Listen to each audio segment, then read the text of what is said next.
The Booker, like all prizes, it's fun, and I've been a judge on the Booker, so I know it from the other side too.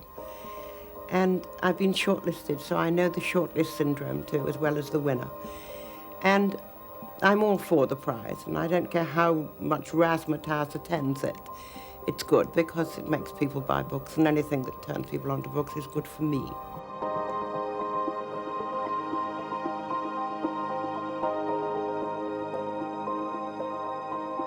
When it comes to the winner, the choice is so random. It could be any one of the... I've seen it myself, and I think I won the Booker Prize that year for elected member because the jury were into drugs. It's about a drug addict, right?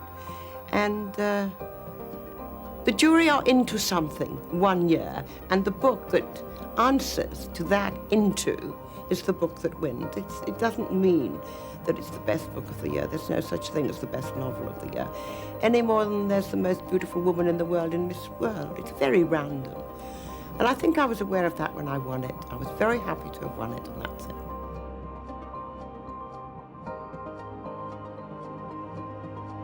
The germ of elected member came from one of R.D. Lang's phrases. Not a phrase, but an idea that he had, which was the basis of his therapy, that in every family there is one member who is elected to bear the neurosis of the others, the scapegoat, in the real sense, the goat that is the scape, as it were. And I had the idea that I could equate this theory of election with the fact that the Jews were the elected, chosen people of God. I don't think the book works on that level, frankly, but that was the intention. But it works as a family sort of psychodrama. It's a family thing. And he is confused at the death of his father because he wants to believe in God, but his whole training and he's a lawyer, don't forget, and his intellect forbid him to this belief, and this is the conflict that he undergoes when his father dies. Before everything else, I'm Jewish. So when people say, are you Welsh, are you English, what are you? I say, I'm Jewish, and that's enough to be getting on with.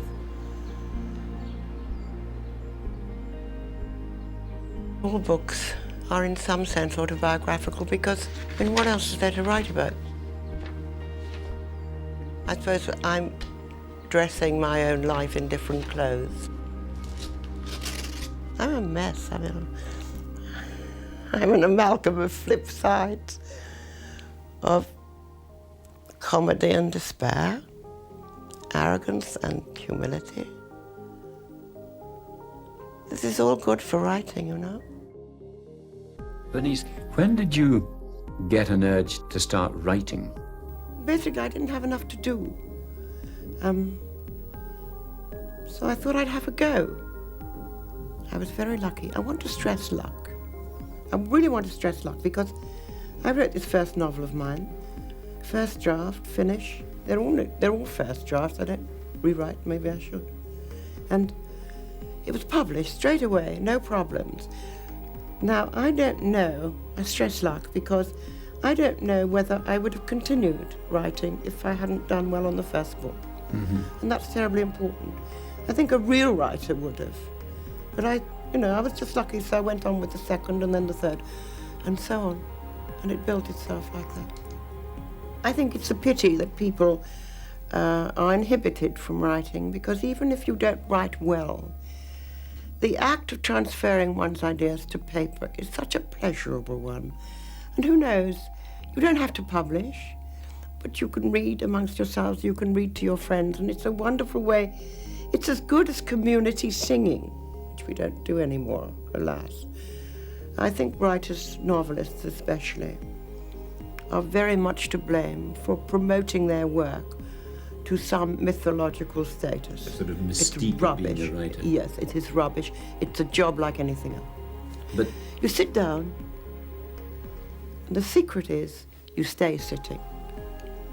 Or if you're Hemingway, you stay standing, or if you're Proust, you stay in bed. But you've got to stay doing it, and that's the secret. And it's worthwhile. The pleasures are enormous.